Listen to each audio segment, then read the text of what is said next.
ಶಿಕ್ಷಕರಿಗೆ ಆತಂಕ ಮನೆ ಮಾಡುವಂತೆ ಮಾಡಿದೆ. ನಿನ್ನೆ ತುಮಕೂರು ಜಿಲ್ಲೆಯ ವಿದ್ಯಾರ್ಥಿನಿ ಸಾವನ್ನಪ್ಪಿದ್ದು. ಪಾವಗಡದ ವಿದ್ಯಾರ್ಥಿನಿ ಮೈಥಿಲಿಗೆ ಹೃದಯಾಘಾತ ಆಗಿತ್ತು. ಮೊದಲ ವರ್ಷದ ಬಿಕಾಂ ಓದ್ತಾ ಇದ್ದಂತ ವಿದ್ಯಾರ್ಥಿನಿ ಅಂತ. ಇನ್ನು ಜನವರಿ 6ನೇ ತಾರೀಕು ಚಾಮರಾಜನಗರದಲ್ಲಿ ಬಾಲಕಿಯೊಬ್ಬರು ಸಾವನ್ನಪ್ಪಿದ್ರು. ಶಾಲೆಯಲ್ಲೇ ಸಾವನ್ನಪ್ಪಿದ್ದಂತ ಬಾಲಕಿ ತೇಜಸ್ವಿನಿ. ಜನವರಿ 11ರಂದು ಅಹಮದಾಬಾದ್ ಶಾಲೆಯಲ್ಲಿ ಬಾಲಕಿ ಸಾವನ್ನಪ್ಪಿದ್ರು. ಹೃದಯಾಘಾತದಿಂದ ಶಾಲೆಯಲ್ಲೇ ಕುಸಿದು ಬಿದ್ದು ಸಾವನ್ನಪ್ತಾ ಇರುವಂತಹ ಪ್ರಕರಣಗಳನ್ನ ನೋಡ್ತಾ ಇದೀವಿ. ಮಕ್ಕಳಲ್ಲಿ ದಿನೇ ದಿನೇ ಹೆಚ್ಚಾಗ್ತಾ ಇರುವಂತದ್ದು ಹೃದಯಾಘಾತ ಪ್ರಕರಣಗಳು. ಮಕ್ಕಳಲ್ಲಿ ಈ ಸಮಸ್ಯೆಗೆ ಕಾರಣ ಏನು, ಪರಿಹಾರ ಏನು, ಯಾವ ಕಾರಣಕ್ಕೋಸ್ಕರ ಚಿಕ್ಕ ಮಕ್ಕಳಲ್ಲಿ ಹೃದಯಾಘಾತ ಸಂಭವಿಸ್ತಾ ಇದೆ, ಇವೆಲ್ಲವೂ ಕೂಡ ಸಾಕಷ್ಟು ಚರ್ಚೆಯನ್ನ ಮಾಡುವಂತೆ ಆಗಿರುವಂಥದ್ದು, ಹಾಗೆ ಆತಂಕಕ್ಕೂ ಕೂಡ ಎಡೆ ಮಾಡಿಕೊಡ್ತಾ ಇರುವಂಥದ್ದು. ಇದೇ ವಿಚಾರಕ್ಕೆ ಸಂಬಂಧಪಟ್ಟಂತೆ ಮಾತನಾಡುವಂಥ ನಿಟ್ಟಿನಲ್ಲಿ ನಾವು ಕೆಲವು ತಜ್ಞ ವೈದ್ಯರನ್ನ ಕೂಡ ಕಾಂಟ್ಯಾಕ್ಟ್ ಮಾಡ್ತಾ ಇದ್ದೀವಿ. ಅದ್ರ ಬಗ್ಗೆ ಏನಾಗ್ತಾ ಇದೆ, ಏನು ಎತ್ತ ಅನ್ನುವಂಥದ್ರ ಬಗ್ಗೆ ಅವರಿಂದನೂ ಕೂಡ ಮಾಹಿತಿಯನ್ನು ಕೊಡಿಸುವಂಥ ಕೆಲಸವನ್ನು ಮಾಡ್ತೇವೆ. ಇನ್ನೇನು ಕೆಲವೇ ಕ್ಷಣಗಳಲ್ಲಿ ನಿಮಗೆ ಕೆಲವೊಂದು ದೃಶ್ಯಾವಳಿಗಳನ್ನು ಕೂಡ ತೋರಿಸ್ತಾ ಇದ್ದೀವಿ, ಕೆಲವರ ಫೋಟೋಗಳನ್ನು ಕೂಡ ನಿಮಗೆ ತೋರಿಸ್ತಾ ಇದ್ದೀವಿ. ನೋಡಿ, ಎಲ್ಲ ಬಾಳಿ ಬದುಕಬೇಕಾದಂಥವ್ರು, ಪ್ರಪಂಚವನ್ನು ಈಗಷ್ಟೇ ಕಾಣ್ತಾ ಇದ್ದಂಥವ್ರು ಸಾವನ್ನಪ್ಪಿರುವಂಥದ್ದು ನಿಜಕ್ಕೂ ಎಂಥವ್ರಿಗಾದ್ರೂ ಕೂಡ ಆಘಾತ, ಇಂಥವರು ಕೂಡ ಸಾವನ್ನಪ್ಪಿಟ್ರ ಹೃದಯಾಘಾತದಿಂದ ಅಂತ. ದಿನದಲ್ಲಿ ದಿಢೀರಂತ ಮಕ್ಕಳಲ್ಲಿ ಸಾವಾಗ್ತಾ ಇರೋದು ಎಲ್ಲ ಆತಂಕಕರವಾದಂಥ ವಿಚಾರ.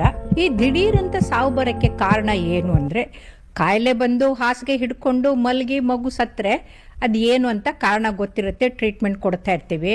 ಆದರೆ ಚೆನ್ನಾಗಿ ಆಟ ಆಡಿಕೊಂಡು ಓಡಾಡ್ಕೊಂಡಿರೋ ಮಗು ದಿಢೀರಂತ ಸಾವಿಗೆ ತುತ್ತಾದರೆ ನಿಜವಾಗ್ಲೂ ಭಯಪಡಬೇಕಾದಂಥದ್ದನ್ನೇ ಅದು ಆತಂಕ ಪಡಬೇಕಾಗಿತ್ತು. ಇದಕ್ಕೆ ಹಲವು ಕಾರಣಗಳಿದೆ.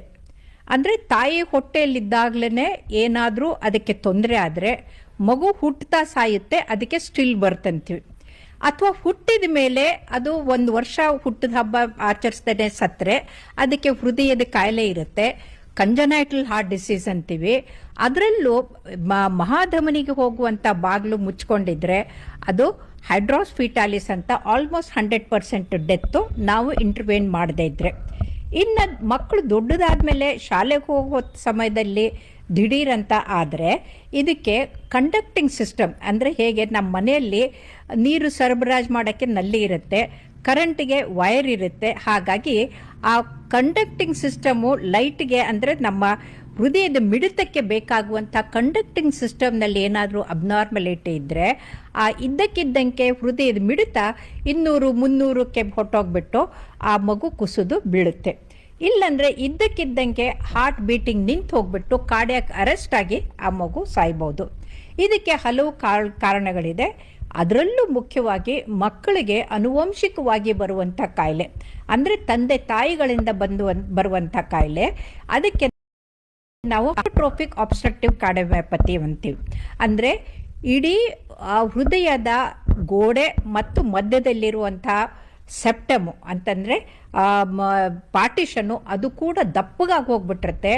ಒಳಗಡೆಗೆ ಕ್ಯಾವಿಟಿ ಇರೋದಿಲ್ಲ, ರಕ್ತವನ್ನು ಪಂಪ್ ಮಾಡೋಕ್ಕಾಗೋದಿಲ್ಲ. ರಕ್ತ ಪಂಪ್ ಮಾಡೋಕ್ಕೆ ಹೋದರೆ ಅದು ಇದ್ದಕ್ಕಿದ್ದಂಗೆ ಮುಚ್ಕೊಂಡ್ಬಿಡುತ್ತೆ. ಇದು ದಿಢೀರಂತ ಸಾವು. ಇದು ಕೂಡ ಆಟೋಸೋಮಲ್ ಡಾಮಿನೆಂಟು. ಇದು ಮನೆಯಲ್ಲಿ ಕುಟುಂಬದಲ್ಲಿ ಯಾರಿಗಾದ್ರೂ ಇದ್ದರೆ ಅದು ಮಗುವಿಗೆ ಕೂಡ ಬರ್ಬೋದು. ಇದಲ್ಲದೆ ಲಾಂಗ್ ಕ್ಯೂಟಿ ಸಿಂಡ್ರೋಮ್ ಅಂತ ಕಂಡಕ್ಟಿಂಗ್ ಸಿಸ್ಟಮ್ನಲ್ಲಿ ECGನಲ್ಲಿ ಕ್ಯೂಟಿಸ್ ಇದು ಡಿಸ್ಟೆನ್ಸು ತುಂಬ ಜಾಸ್ತಿ ಆಗಿರುತ್ತೆ.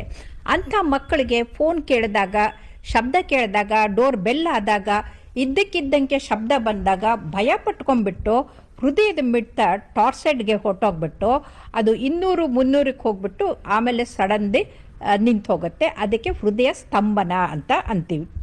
ಇದಲ್ಲದೆ ಮಕ್ಕಳಿಗೆ ಅಯೋಟಿಕ್ ಸ್ಟಿನೋಸಿಸು, ಪಲ್ಮರಿ ಸ್ಟಿನೋಸಿಸು, ಪಲ್ಮರಿ ಆರ್ಟರಿ ಹೈಪರ್ಟೆನ್ಷನ್ನು ಇಂಥದ್ದು ಯಾವುದಾದ್ರೂ ಕಾಯಿಲೆಗಳಿದ್ದರೆ ರಕ್ತ ಸರಬರಾಜು ಆಗೋದು ದಿಢೀರಂತ ನಿಂತು ಆ ಮಗು ಎಚ್ಚರ ತಪ್ಪಿ ಬೀಳುತ್ತೆ. ಸಾಮಾನ್ಯವಾಗಿ ಮಕ್ಕಳು ಎಚ್ಚರ ತಪ್ಪಿ ಬಿದ್ದಿದ್ರೆ ಹೊಟ್ಟೆಗೇನೋ ತೊಗೊಂಡಿರೋದಿಲ್ಲ, ಹೊಟ್ಟೆ ಹಸ್ತಿರುತ್ತೆ, ಹೈಪೋಗ್ಲೈಸಿಮಿ ಆಗಿಬಿಟ್ಟು ಕಣ್ಕತ್ತಲವಾಗಿ ಬೀಳುತ್ತಾರೆ.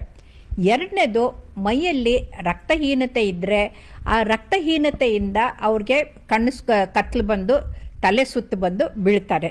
ಇವುಗಳೆಲ್ಲ ಸಾವು ಆಗೋದಿಲ್ಲ. ಆದರೆ ಸಾವು ಆಗೋಕ್ಕೆ ಕಾರಣ ಅಂತಂದರೆ ಒಳಗಡೆಗೆ ಏನಾದರೂ ಪ್ರಾಬ್ಲಮ್ ಇದ್ದದ್ದು. ಸೊ ಈ ಪ್ರಾಬ್ಲಮ್ಗಳು ತಾಯಿಯ ಗರ್ಭದಲ್ಲಿದ್ದಾಗಲೇ ನಾವು ಫೀಟಲ್ ಎಕೋಕಾರ್ಡಿಯೋಗ್ರಫಿ ಮಾಡಿ ನೋಡ್ಬೋದು. ಸುದ್ದಿ ಕೊಟ್ಟಿದ್ದು ನಾನು ಭವ್ಯ ಕಿರಣ್ ನ್ಯೂಸ್ ಅಂದ್ರೆ ESI TV ತುಮಕೂರು.